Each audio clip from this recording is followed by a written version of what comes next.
सत श्री अकाल जी। मैं आस करदा तुसी सारे ठीक ठाक होवोगे, तंदुरुस्त होवोगे। कुछ गल्लां अज मैनूं पता लगियां, इसे करके रूबरू हो रहे हैं। एक तो मेरे अरेस्ट वारंट जारी हो गए ते लुकआउट नोटिस भी जारी हो गया। First I want to give this message that I will join investigation. I need some time to bring out the truth because whatever has been spread, it's a false information and it's misleading the public at large. So therefore, I need couple of days to bring out the truth and then I will join investigation. I am requesting the investigation agency, since I have not done anything wrong, so why should I run away and why should I be scared? I'm not scared. I have done nothing wrong and that will come out. इदू बाद आपां पंजाबी च गल करदे हां। मेरे arrest warrant जिहड़े जारी होए आ ਉਹਦੇ ਲਈ ਮੈਨੂੰ ਇਨਵੈਸਟੀਗੇਸ਼ਨ ਜੁਆਇਨ ਕਰਨੀ ਪੈਣੀ ਆ। ਮੇਰਾ ਲੁੱਕਆਊਟ ਨੋਟਿਸ ਆ ਜਿਹੜਾ ਉਹ ਜਾਰੀ ਕਰ ਦਿੱਤਾ ਗਿਆ ਤਾਂ ਮੈਂ ਇਨਵੈਸਟੀਗੇਸ਼ਨ ਜੁਆਇਨ ਕਰੂੰਗਾ। ਉਹਦੇ 'ਚ ਕੋਈ ਪ੍ਰੋਬਲਮ ਨਹੀਂ ਤੇ ਅਸੀਂ ਡਰੀਏ ਵੀ ਕਿਉਂ? ਜੇ ਅਸੀਂ ਕੁਝ ਗਲਤ ਹੀ ਨਹੀਂ ਕੀਤਾ ਤਾਂ ਅਸੀਂ ਡਰੀਏ ਵੀ ਕਿਉਂ? ਸੋ ਇਸ ਕਰਕੇ ਇਨਵੈਸਟੀਗੇਸ਼ਨ ਏਜੰਸੀਜ਼ ਨੂੰ, ਪੁਲਿਸ ਡਿਪਾਰਟਮੈਂਟ ਨੂੰ ਮੈਂ ਇਹ ਗੱਲ ਕਹਿਣਾ ਵੀ ਤੁਸੀਂ ਭਾਲਣ ਵਾਸਤੇ ਘਰੋਂ ਘਰੀ ਜਾਂ ਬੰਦਿਆਂ ਨੂੰ ਬੁਲਾਉਣਾ ਇਹ ਖੇਚਲ ਨਾ ਕਰੋ। ਮੈਂ ਆਪੇ ਹੀ ਤੁਹਾਡੇ ਕੋਲੇ 2 ਦਿਨਾਂ 'ਚ ਆ ਜਾਊਂਗਾ ਤੇ ਆਪਾਂ ਉਸ ਤੋਂ ਬਾਅਦ ਜੋ ਇਨਵੈਸਟੀਗੇਸ਼ਨ ਸਟਾਰਟ ਕਰਨੀ ਹੋਈ ਕਰ ਲਾਂਗੇ। ਪਰ ਜਿਸ ਤਰ੍ਹਾਂ ਦੀਆਂ ਅਫਵਾਹਾਂ, ਜਿਸ ਤਰ੍ਹਾਂ ਦੀਆਂ ਗੱਲਾਂ ਫਲਾਈਆਂ ਜਾ ਰਹੀਆਂ, ਉਹ ਸਭ ਕੁਝ ਕਿਸੇ ਤੱਥ ਦੇ ਆਧਾਰ ਤੇ ਨਹੀਂ ਆ ਤੇ ਸੱਚਾਈ ਨੂੰ ਸਾਹਮਣੇ ਤੱਥਾਂ ਦੇ ਆਧਾਰ ਤੇ ਰੱਖਣ ਲਈ ਮੈਨੂੰ 2 ਦਿਨ ਚਾਹੀਦੇ ਆ ਤੇ ਉਹ ਮੈਂ ਸਾਰੇ ਆਪਦਾ ਪ੍ਰੂਫ ਐਵੀਡੈਂਸ ਇਕੱਠਾ ਕਰ ਲੈਣਾ ਤੇ ਮੁੜ ਕੇ ਤੁਹਾਡੇ ਕੋਲੇ ਆਪਾਂ ਬਹਿ ਕੇ ਜੋ ਕਰਨਾ ਹੋਇਆ ਉਸ ਢੰਗ ਨਾਲ ਨਜਿੱਠ ਲਾਂਗੇ। ਸੋ ਜੋ ਕੁਝ ਹੁਣ ਤੁਸੀਂ FIR ਦਰਜ ਕੀਤੀ ਆ, ਕੁਝ ਜਿਹੜੇ ਚਾਰजेस ਲਾਏ ਆ ਮੇਰੇ ਤੇ, ਕੋਈ ਨਹੀਂ, ਉਹ ਨਜਿੱਠਾਂਗੇ, ਉਹ ਕੋਈ ਖਾਸ ਗੱਲ ਨਹੀਂ। ਅਗਲੀ ਗੱਲ ਮੈਂ ਇਹ ਕਹਿਣੀ ਸੀ ਵੀ ਉਸ ਦਿਨ ਨੂੰ ਲੈ ਕੇ 25 ਤਰੀਕ ਦੀ ਰਾਤ ਤੋਂ ਲੈ ਕੇ 26 ਤਰੀਕ ਤਾਈਂ ਬੜਾ ਕੁਝ ਕਿਹਾ ਜਾ ਰਿਹਾ, ਬੜੇ ਜਿਹੜੇ ਆਪਾਂ ਕਹੀਏ ਵੀ ਅਫਵਾਹਾਂ ਫਲਾਈਆਂ ਜਾ ਰਹੀਆਂ, ਉਹਨੂੰ ਥੋੜਾ ਜਿਹਾ ਆਪਾਂ ਸਾਰੀਆਂ ਘਟਨਾਵਾਂ ਨੂੰ ਇੱਕ ਤਰਤੀਬ ਜੀ ਦੇ ਦਈਏ। 25 ਤਰੀਕ ਨੂੰ ਰਾਤ ਤੋਂ ਤਰਤੀਬ ਦੇ ਦਈਏ। ਰਾਤ ਨੂੰ ਇੱਕ ਵਾਰੀ ਫੇਰ ਮੈਂ ਇਹ ਗੱਲ ਦੱਸਾਂ, 25 ਤਰੀਕ ਰਾਤ ਨੂੰ ਸਾਡੇ ਨੌਜਵਾਨਾਂ ਨੇ ਸਟੇਜ ਤੋਂ ਕਿਸਾਨ ਜਥੇਬੰਦੀਆਂ ਦੇ ਖਿਲਾਫ ਆਪਦੀ ਆਵਾਜ਼ ਬੁਲੰਦ ਕੀਤੀ ਵੀ ਤੁਸੀਂ ਜਿਹੜਾ ਰੂਟ ਸਾਨੂੰ ਇੰਨੇ ਦਿਨਾਂ ਤੋਂ ਏਡੀਆਂ ਜਿਹੜੀਆਂ ਵੱਡੀਆਂ ਗੱਲਾਂ ਕਹਿ ਰਹੇ ਸੀ, ਜਿਹੋ ਜਿਹੇ ਗਾਣੇ ਤੁਸੀਂ ਸਟੇਜ ਤੋਂ ਚਲਾਏ ਵੀ ਪੇਚਾ ਪੈ ਗਿਆ ਸੈਂਟਰ ਨਾਲ ਤੇ ਆ ਗਏ ਦਿੱਲੀਏ, ਜਿਹੋ ਜਿਹਾ ਇਤਿਹਾਸ ਪੜਿਆ ਵਘੇਲ ਸਿੰਘ ਦੇ ਵਾਰਸ, ਤੇ ਸਾਡੇ ਲੋਕਾਂ ਦੀ ਇੱਕ ਆਸ ਵੱਜ ਗਈ ਵੀ ਅਸੀਂ ਦਿੱਲੀ ਪਰੇਡ ਕਰਨੀ ਹੈ।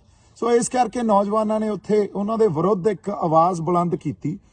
ਉੱਥੇ ਗਰਮੋ ਗਰਮੀ ਹੋ ਗਈ, ਕਾਫੀ ਸਾਡੇ ਬੰਦਿਆਂ ਨੇ ਸੰਭਾਲਣ ਦੀ ਕੋਸ਼ਿਸ਼ ਕੀਤੀ। ਇਸ ਕਰਕੇ ਮੈਨੂੰ ਵੀ ਫੋਨ ਆਇਆ ਕਿਉਂਕਿ ਜਿਹੜੇ ਸਾਡਾ ਯੂਥ ਆ, ਨੌਜਵਾਨ ਆ, ਉਹ ਕਿਤੇ ਨਾ ਕਿਤੇ ਮੇਰੇ ਵੀ ਮਾੜਾ ਮੋਟਾ ਅੱਖੇ ਲੱਗਦੇ ਆ ਤਾਂ ਇਸ ਕਰਕੇ ਮੈਂ ਵੀ ਸਟੇਜ ਵੱਲ ਨੂੰ ਗਿਆ। ਜਦੋਂ ਸਟੇਜ ਵੱਲ ਨੂੰ ਗਿਆ ਤਾਂ ਉੱਥੇ ਸਾਡੀਆਂ ਜਿਹੜੀਆਂ ਸਿੱਖ ਸ਼ਖਸੀਅਤਾਂ ਤੇ ਸਾਡੇ ਨਿਹੰਗ ਸਿੰਘ ਜਥੇਬੰਦੀਆਂ ਉਹ ਆਲਰੇਡੀ ਮੌਜੂਦ ਸੀ। ਉਹਨਾਂ ਨੇ ਮੈਨੂੰ ਵੀ ਸਟੇਜ ਤੇ ਚੜਾ ਲਿਆ ਤੇ ਅਸੀਂ ਸਾਂਝੇ ਤੌਰ ਤੇ ਸਿਚੁਏਸ਼ਨ ਨੂੰ ਹੈਂਡਲ ਕਰਨ ਦੀ ਕੋਸ਼ਿਸ਼ ਕੀਤੀ ਤੇ ਸਿਚੁਏਸ਼ਨ ਨੂੰ ਹੈਂਡਲ ਵੀ ਕੀਤਾ। ਉੱਥੇ ਇਹੀ ਗੱਲ ਕਹੀ ਗਈ ਵੀ ਸਾਂਝੇ ਫੈਸਲੇ ਲਓ ਤੇ ਸਾਡੇ ਜਿਹੜੇ ਲੋਕ ਆ ਉਹਨਾਂ ਦੀ ਸਮਝ ਦੇ ਆਧਾਰ ਤੇ ਫੈਸਲੇ ਲਓ, ਕਿਉਂਕਿ ਤੁਸੀਂ ਕੁਝ ਹੋਰ ਮਿਥੀ ਬੈਠੇ ਹੋ, ਲੋਕਾਂ ਦੀ ਸਮਝ ਕੁਝ ਹੋਰ ਆ। ਸੋ ਇਹ ਗੱਲ ਕਈ ਵਾਰੀ ਜਿਹੜੀ ਸਿਚੁਏਸ਼ਨ ਪੈਦਾ ਹੋਈ ਆ ਉਹ ਜਿਹੀ ਸਿਚੁਏਸ਼ਨ ਪੈਦਾ ਕਰ ਦਿੰਦੀ ਆ। ਉਹ ਗੱਲ ਨਜਿੱਠੀ ਨਹੀਂ ਗਈ। ਅਗਲੇ ਦਿਨ ਸਾਡੇ ਸਾਹਮਣੇ ਆ ਗਈ ਸਾਰੀ ਗੱਲ ਵੀ ਲੋਕ ਆਪ ਮੁਹਾਰੇ।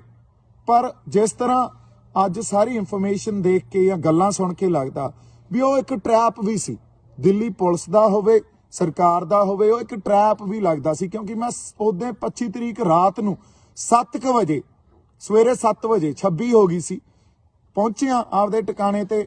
ਮੈਂ ਸੋਚਿਆ 2 ਘੰਟੇ ਸੌਣਾ ਤੇ ਉੱਥੋਂ ਫਿਰ ਤਿਆਰ ਤਿਉਰ ਹੋ ਕੇ ਆਪਾਂ ਮਾਰਚ ਵੱਲ ਨੂੰ ਨਿਕਲ ਜਾਾਂਗੇ। ਹਾਲਾਂਕਿ ਮਾਰਚ 8 ਵਜੇ ਸਵੇਰੇ ਸ਼ੁਰੂ ਹੋ ਰਿਹਾ ਸੀ, ਪਰ ਮੈਂ ਪਹੁੰਚਿਆ ਹੀ 7 ਵਜੇ। ਸਾਰੀ ਰਾਤ ਧਰਨੇ 'ਚ ਉੱਥੇ ਤੇ ਮੁੜ ਕੇ ਕਾਰ ਵੀ ਫਸੀ ਰਹੀ।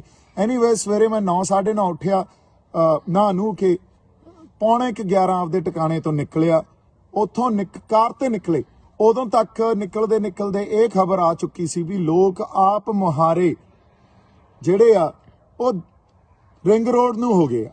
ਉਹਨਾਂ ਨੇ ਦਿੱਲੀ ਵੱਲ ਨੂੰ ਚਾਲੇ ਪਾਤੇ ਤੇ ਉਸ ਰੂਟ ਤੇ ਨਹੀਂ ਗਏ ਜਿਹੜਾ ਦਿੱਲੀ ਪੁਲਿਸ ਨੇ ਮਿਥਿਆ ਸੀ ਜਾਂ ਕਿਸਾਨ ਜਥੇਬੰਦੀਆਂ ਨੇ ਇੱਕ ਸਾਂਝਾ ਪ੍ਰੋਗਰਾਮ ਦਿੱਤਾ ਸੀ। ਸੋ ਇਸ ਲਈ ਅਸੀਂ ਵੀ ਉਧਰ ਨੂੰ ਤੁਰ ਪਏ ਤੇ ਪਿੰਡਾਂ ਵਿੱਚ ਦੀ ਹੋ ਪਏ, ਕਿਉਂਕਿ ਮੇਨ ਰੋਡ ਸੀ ਜਿਹੜੀ ਉਹ ਤਾਂ ਬਲੌਕ ਸੀ। ਉੱਥੇ ਤਾਂ ਟਰੈਕਟਰ ਸਾਡੇ ਜਿਹੜੇ ਬੰਦੇ ਬੜੇ ਉੱਥੇ ਉਤਸ਼ਾਹ ਨਾਲ ਇਸ ਰੋਸ ਮਾਰਚ 'ਚ ਆਪਦੀ ਸ਼ਮੂਲੀਅਤ ਕਰ ਰਹੇ ਸੀ। ਉਹ ਆਪ ਹਰ ਪਿੰਡ ਤੋਂ ਜਿਹੜੇ ਸਾਡੇ ਬੰਦੇ ਆਏ ਸੀ। ਸੋ ਪਿੰਡਾਂ ਵਿੱਚ ਦੀ ਹੋ ਤੁਰੇ, ਪਿੰਡਾਂ ਵਿੱਚ ਦੀ ਨਿਕਲ ਕੇ ਅਸੀਂ ਜਮਾਂ ਉਸ ਥਾਂ ਤੇ ਗਏ ਜਿੱਥੇ ਬੈਰੀਕੇਡਿੰਗ ਪਹਿਲਾਂ ਟੁੱਟੀ ਸੀ, ਉਹ ਤਾਂ ਤੋੜ ਰੱਖੀ ਸੀ, ਉੱਥੋਂ ਤਾਂ ਲੋਕ ਅੱਗੇ ਨੂੰ ਹੋ ਗਏ। ਅੱਗੇ ਇੱਕ ਥਾਂ ਤੇ ਪੁਲਿਸ ਵਾਲੇ ਟ੍ਰੈਫਿਕ ਰੋਕੀ ਖੜੇ ਸੀ, ਕਾਫੀ ਟਰੈਕਟਰ ਕਾਰਾਂ, ਤੇ ਸਾਡੀ ਕਾਰ ਵੀ ਉਹਦੇ 'ਚ ਰੁਕੀ ਰਹੀ। ਪਰ ਐਨੀਵੇਜ਼ ਥੋੜੀ ਦੇਰ ਜਦੋਜਹਿਦ ਤੋਂ ਬਾਅਦ ਕੁਝ ਨਹੀਂ ਹੋਇਆ, ਕਿਉਂਕਿ ਉਹ ਬੈਰੀਕੇਡਿੰਗ ਪਹਿਲਾਂ ਹੀ ਟੁੱਟ ਚੁੱਕੀ ਸੀ ਤੇ ਬੜੀ ਕਮਜ਼ੋਰ ਜੀਆਂ ਬੈਰੀਕੇਡਿੰਗ ਸੀ, ਹਨਾ। ਕੁਛ ਨਹੀਂ ਹੋਇਆ। ਉਹਨਾਂ ਨੇ ਕੀਤਾ ਕਿ ਇੱਕ ਟਰੈਕਟਰ ਤੇ ਕਾਰ ਲੰਘਾਉਣੀ ਸ਼ੁਰੂ ਕਰਤੀ ਤੇ ਅਸੀਂ ਵੀ ਉੱਥੋਂ ਨਿਕਲ ਕੇ ਜਮਾਂ ਲਾਲ ਕਿਲੇ ਦੇ ਕੋਲੇ ਪਹੁੰਚ ਗਏ। ਉਦੋਂ ਰਾਹ 'ਚ ਕੁਛ ਨਹੀਂ ਮਿਲਿਆ, ਲੋਕ ਹੀ ਲੋਕ ਸੀ। ਲਾਲ ਕਿਲੇ ਦੇ ਕੋਲੇ ਜਦੋਂ ਪਹੁੰਚੇ, ਅੱਧੇ ਰਾਹ 'ਚ ਗੱਡੀ ਗਈ। ਜਾਂਦੇ ਜਾਂਦੇ ਗੱਡੀ 'ਚ ਹੀ ਇੱਕ ਜਿਹੜਾ ਬੰਦਾ ਆਪਣਾ ਕੋਈ ਸੰਘਰਸ਼ੀ ਨਿਸ਼ਾਨ ਸਾਹਿਬ ਲਈ ਜਾਂਦਾ ਸੀ, ਉਹਦੇ ਕੋਲੇ ਮੈਂ ਗੱਡੀ ਰੋਕੀ। ਮੈਂ ਉਹਨੂੰ ਕਿਹਾ, ਬਾਈ ਜੀ ਮੇਰੇ ਕੋਲੇ ਜਿਹੜਾ ਨਿਸ਼ਾਨ ਸਾਹਿਬ ਆ, ਪਰ ਤੁਹਾਡੇ ਕੋਲੇ ਇਹਦੇ ਨਾਲ ਜਿਹੜਾ ਪੂਰਾ ਝੰਡਾ ਤੇ ਇਹ ਤੁਸੀਂ ਮੈਨੂੰ ਦੇ ਦਿਓ, ਤੁਸੀਂ ਆਹ ਫੜ ਲਓ ਯਾਰ, ਇਹਨੂੰ ਇਹਦੇ 'ਚ ਮੁੜ ਕੇ ਡੰਡਾ ਪਾ ਲਿਓ। ਸੋ ਇਹ ਗੱਲ ਹੋਈ। ਉਹ ਬੰਦੇ ਨੇ ਸਾਡੇ ਜਿਹੜੇ ਉਹਨੇ ਮੈਨੂੰ ਪਛਾਣਿਆ ਵੀ ਤੇ ਕਹਿੰਦਾ ਨਹੀਂ ਬਾਈ ਤੂੰ ਲੈ ਜਾ। ਸੋ ਕੋਈ ਪਲੈਨਿੰਗ ਨਹੀਂ ਸੀ, ਸਿਰਫ ਇਹ ਪਲੈਨਿੰਗ ਸੀ ਵੀ ਚਲੋ ਹੁਣ ਜੇ ਸੰਗਤ ਲਾਲ ਕਿਲੇ ਨੂੰ ਗਈ ਆ ਤਾਂ ਸੰਗਤ ਨੂੰ ਜਾਣਾ, ਜੁਆਇਨ ਕਰਨਾ, ਆਪਦੇ ਲੋਕਾਂ ਦਾ ਤਾਂ ਫਿਕਰ ਸਾਡੇ ਸਾਰਿਆਂ 'ਚ ਹੀ ਆ। ਅਸੀਂ ਇੱਕ ਦੂਜੇ ਤੇ ਤੌਹਮਤਾਂ ਲਾਈ ਜਾਂਦੇ ਆ। ਦੀਪ ਸਿੱਧੂ ਨੇ ਪਲਾਨ ਕਰਤਾ, ਦੀਪ ਸਿੱਧੂ ਨੇ ਪਤਾ ਨਹੀਂ ਕਿਹਦੇ ਨਾਲ ਇਹ ਗੱਲਾਂ ਪਲਾਨ ਕੀਤੀਆਂ, ਪਰ ਇਹੋ ਜੀ ਕੋਈ ਗੱਲ ਨਹੀਂ ਸੀ। ਐਨੀਵੇਜ਼ ਲਾਲ ਕਿਲੇ 'ਚ ਜਦੋਂ ਮੈਂ ਨਿਸ਼ਾਨ ਸਾਹਿਬ ਲੈ ਕੇ ਉਹ ਸੰਘਰਸ਼ੀ ਬੰਦੇ ਤੋਂ ਕਾਰ 'ਚੋਂ ਉਤਰਿਆ ਤੇ ਮੈਂ ਫਿਰ ਉਦੋਂ ਬਾਅਦ ਤੁਰ ਕੇ ਅੰਦਰ ਗੇਟ ਥਾਣੀ ਦੀ ਵੜਿਆ। ਜਦੋਂ ਗੇਟ ਥਾਣੀ ਦੀ ਵੜਿਆ ਤਾਂ ਉੱਥੇ ਹਜ਼ਾਰਾਂ ਲੋਕ ਸੀ, ਔਰ ਜਿਹੜਾ ਅੰਦਰ ਉੱਤੇ ਚੜ੍ਹਨ ਵਾਸਤੇ ਦਰਵਾਜ਼ਾ ਸੀ ਉਹ ਵੀ ਉਦੋਂ ਹੀ ਟੁੱਟਿਆ ਸੀ। ਲੋਕਾਂ ਨੇ ਮੈਨੂੰ ਦੇਖਿਆ, ਪਛਾਣਿਆ ਤੇ ਮੈਨੂੰ ਕਹਿੰਦੇ ਬਾਈ ਜੀ ਤੁਸੀਂ ਵੀ ਚੱਲੋ। ਅੱਛਾ, ਅਸੀਂ ਤੇਜ਼ੀ ਨਾਲ ਅੱਗੇ ਵੱਲ ਨੂੰ ਵਧੇ। ਜਦੋਂ ਅਸੀਂ ਉੱਤੇ ਗਏ ਉਦੋਂ ਇੱਕ ਖਾਲੀ ਜਿਹੜੀ ਝੰਡੇ ਵਾਲੀ ਪੋਸਟ ਸੀ, ਖਾਲੀ, ਉਹਦੇ ਤੇ ਤਿਰੰਗਾ ਨਹੀਂ ਸੀ। ਅਸੀਂ ਤਿਰੰਗਾ ਨਹੀਂ ਲਾਇਆ। ਉੱਥੇ ਸਾਡਾ ਜਿਹੜਾ ਬੰਦਾ ਸੀ ਉਹ ਆਲਰੇਡੀ ਚੜ੍ਹਨ ਦੀ ਕੋਸ਼ਿਸ਼ ਕਰ ਰਿਹਾ ਸੀ ਤੇ ਉਹਨੇ ਉੱਤੇ ਚੜ੍ਹ ਕੇ ਡੈਫੀਨੇਟਲੀ ਫਿਰ ਤਾਂ ਜਿਹੜਾ ਜਾਹੋ ਜਲਾਲ ਸੀ, ਮੇਰੇ ਲਾਈਫ 'ਚ ਵੀ ਦੇਖ ਸਕਦੇ ਹੋ, ਮੇਰੀਆਂ ਅੱਖਾਂ 'ਚ ਵੀ ਦੇਖ ਸਕਦੇ ਹੋ। ਅਸੀਂ ਤਾਂ ਦੇਖੋ ਕਿਹੜੀ ਕਿਤਾਬ 'ਚ ਲਿਖਿਆ ਵੀ ਖਾਲੀ ਪੋਸਟ ਤੇ ਅਸੀਂ ਨਿਸ਼ਾਨ ਸਾਹਿਬ ਜਾਂ ਕਿਸਾਨੀ ਦਾ ਝੰਡਾ ਸਿਰਫ ਸੰਕੇਤਕ ਤੌਰ ਤੇ ਨਹੀਂ ਲਾ ਸਕਦੇ। ਇਹ ਤਾਂ ਕਿਸੇ ਕਿਤਾਬ 'ਚ ਕੋਈ ਜੁਰਮ ਨਹੀਂ ਆ। ਸੋ ਅਸੀਂ ਸੰਕੇਤਕ ਤੌਰ ਤੇ ਆਪਦਾ ਨਿਸ਼ਾਨ ਸਾਹਿਬ ਤੇ ਕਿਸਾਨੀ ਦਾ ਝੰਡਾ ਉੱਥੇ ਸਾਡੇ ਬੰਦਿਆਂ ਨੇ ਲਾਇਆ, ਬੜੇ ਸ਼ਾਂਤਮਈ ਢੰਗ ਨਾਲ, ਬੜੇ ਜਾਬਤੇ 'ਚ ਰਹਿ ਕੇ ਲਾਇਆ। ਇਨਫੈਕਟ ਜਿਹੜੇ ਪੁਲਿਸ ਵਾਲੇ ਸੀ ਉਹ ਸਾਡੀ ਤਾਰੀਫ ਕਰ ਰਹੇ ਸੀ ਵੀ ਯਾਰ ਤੁਸੀਂ ਬੰਦੇ ਵਾਕਈ ਠੀਕ ਹੋ, ਤੁਸੀਂ ਕਿਸੇ ਤਰ੍ਹਾਂ ਦਾ ਕੋਈ ਜਿਹੜਾ ਇਹ ਹੁੱਲੜਬਾਜ਼ੀ ਨਹੀਂ ਕਰ ਰਹੇ, ਉਦਮ ਨਹੀਂ ਮਚਾ ਰਹੇ। ਇਦੋਂ ਬਾਅਦ ਜਦੋਂ ਉਹ ਲਾਇਆ, ਸਾਡਾ ਜਿਹੜਾ ਬੰਦਾ ਉਤਰਿਆ ਤੇ ਉਹਨੂੰ ਤੇ ਮੈਨੂੰ ਜਿਹੜੇ ਸਾਡੀ ਸੰਗਤ ਸੀ, ਲੋਕ ਸੀ, ਉਹ ਥੱਲੇ ਲੈ ਗਏ।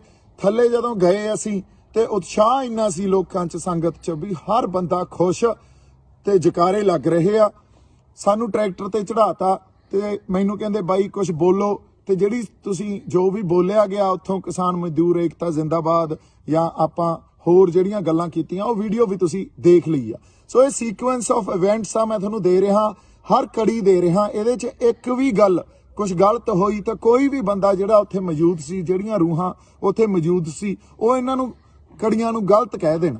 ਅਗਲੀ ਗੱਲ ਜਿਹੜੀ ਇਦੋਂ ਬਾਅਦ ਹੋਈ, ਜਦੋਂ ਅਸੀਂ ਟਰੈਕਟਰ ਤੋਂ ਬੋਲ ਰਹੇ ਸੀ ਤਾਂ ਇੱਕ ਹੋਰ ਸਾਡਾ ਨੌਜਵਾਨ ਮੇਰੇ ਕੋਲੇ ਆਇਆ। ਉਹ ਕਹਿੰਦਾ ਬਾਈ ਸਾਡੇ ਜਿਹੜੇ ਬੰਦੇ ਆ ਉੱਤੋਂ ਥੱਲੇ ਨਹੀਂ ਆ ਰਹੇ ਤੇ ਇਹੀ ਟਾਈਮ ਆ ਮੌਕਾ ਸੰਭਾਲਣ ਦਾ ਤੇ ਆਪਾਂ ਜਾਈਏ, ਮਹਾਰਾਜ ਨੇ ਬਹੁਤ ਮਿਹਰ ਕਰਤੀ ਆ।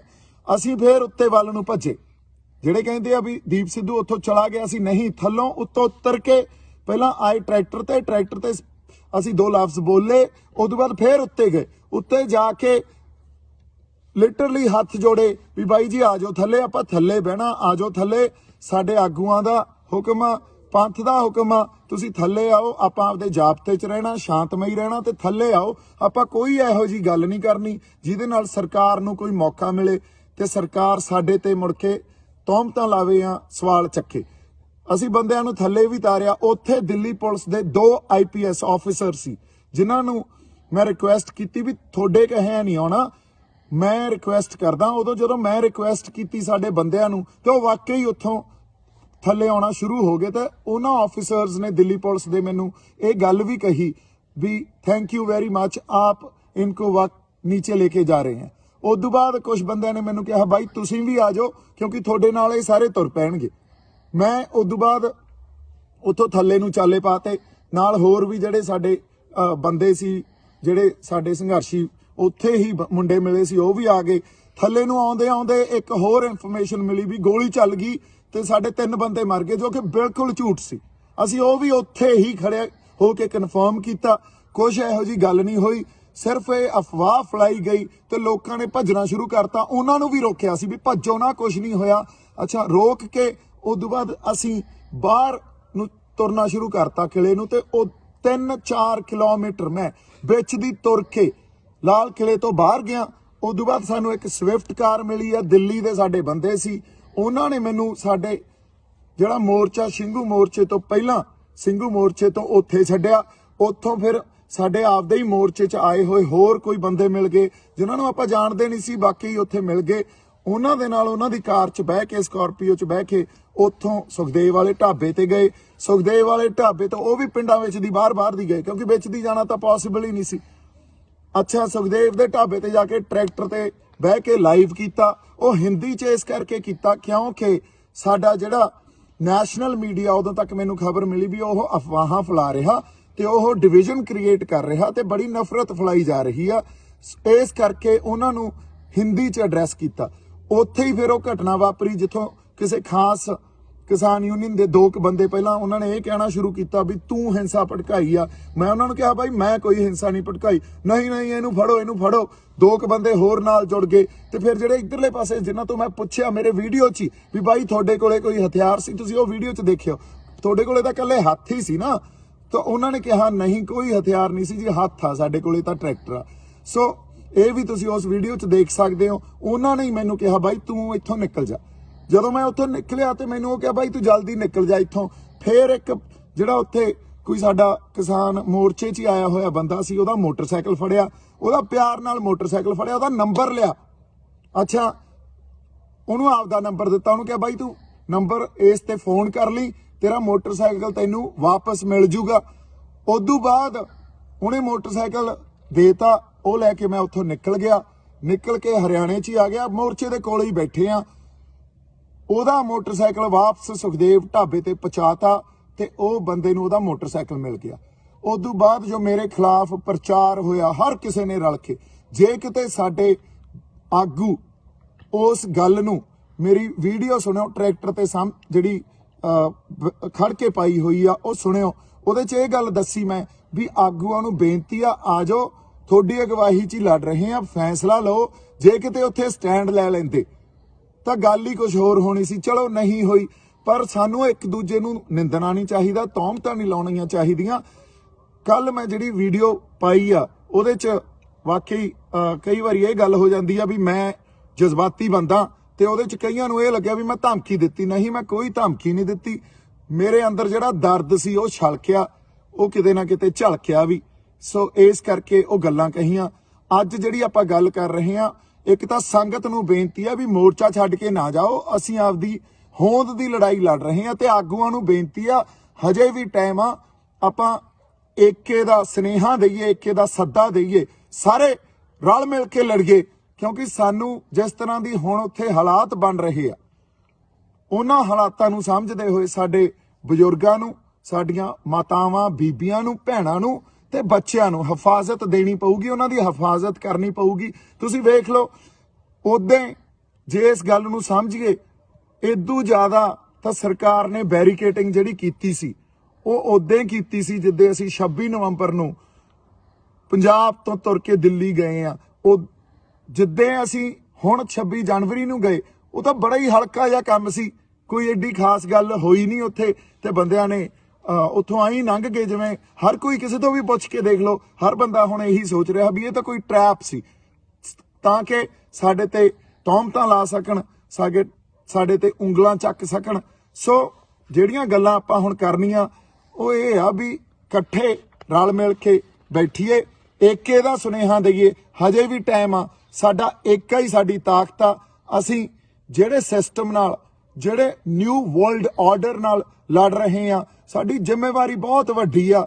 ਹਜੇ ਵੀ ਇਸ ਗੱਲ ਨੂੰ ਸਮਝੀਏ। ਮੇਰੀ ਆਗੂਆਂ ਨੂੰ ਇਹੀ ਅਰਜ਼ ਆ ਵੀ ਅਸੀਂ ਆਪਦੀਆਂ ਕੋਈ ਗਲਤ ਫੈਸਲੇ ਜਾਂ ਮੰਨ ਲਓ ਕੋਈ ਕਿਸੇ ਤਰ੍ਹਾਂ ਦੀ ਅੰਦਰ ਜਿਹੜੀ ਵਖਰੇਵੇਂ ਆ ਉਹਨਾਂ ਨੂੰ ਕਵਰ ਕਰਨ ਲਈ ਜਿਹੜਾ ਬਲੇਮ ਗੇਮ ਹੁੰਦੀ ਆ ਨਾ ਵੀ ਇੱਕ ਬੰਦੇ ਦੇ ਸਿਰ ਤੇ ਸਭ ਕੁਝ ਮੜ ਦੋ, ਉਹ ਨਾ ਲਾਈਏ। ਅਸੀਂ ਏਕਾ ਬਣਾਈ ਰੱਖੀਏ, ਏਕੇ ਦਾ ਸੱਦਾ ਦਈਏ, ਏਕੇ ਦਾ ਸੱਦਾ ਦਿਓ। ਅਸੀਂ ਸਾਰੇ ਰਲ ਮਿਲ ਕੇ ਬਹਿਨੇ ਆ ਤੇ ਹੁਣ ਮੋਰਚੇ ਦਾ ਉਹ ਪੜਾ ਵੀ ਜਿੱਥੇ ਜੇ ਅਸੀਂ ਏਕਾ ਨਾ ਬਣਾ ਕੇ ਰੱਖਿਆ ਤੇ ਸੱਦਾ ਨਾ ਦਿੱਤਾ ਤਾਂ ਫਿਰ ਭਵਿੱਖ 'ਚ ਇੱਕ ਬਹੁਤ ਵੱਡੀ ਗਲਤੀ ਜਿਹੜੀ ਸਾਨੂੰ ਉਹਦਾ ਜਵਾਬ ਦੇਣਾ ਪਊਗਾ। ਸਾਡਾ ਇਤਿਹਾਸ ਵੀ ਤੇ ਸਾਡਾ ਭਵਿੱਖ ਵੀ ਸਾਡੇ ਤੋਂ ਜਵਾਬ ਮੰਗੂਗਾ। ਇੰਨੀਆਂ ਕੁ ਗੱਲਾਂ ਮੈਂ ਅੱਜ ਤੁਹਾਡੇ ਨਾਲ ਕਰਨੀਆਂ ਸੀ। ਮੇਰੇ ਵੱਲੋਂ ਬਹੁਤ ਸਾਰਾ ਪਿਆਰ ਤੇ ਸਤਿਕਾਰ। ਜਿਉਂਦੇ ਵਸਦੇ ਰਹੋ। ਸਤਿ ਸ਼੍ਰੀ ਅਕਾਲ ਜੀ।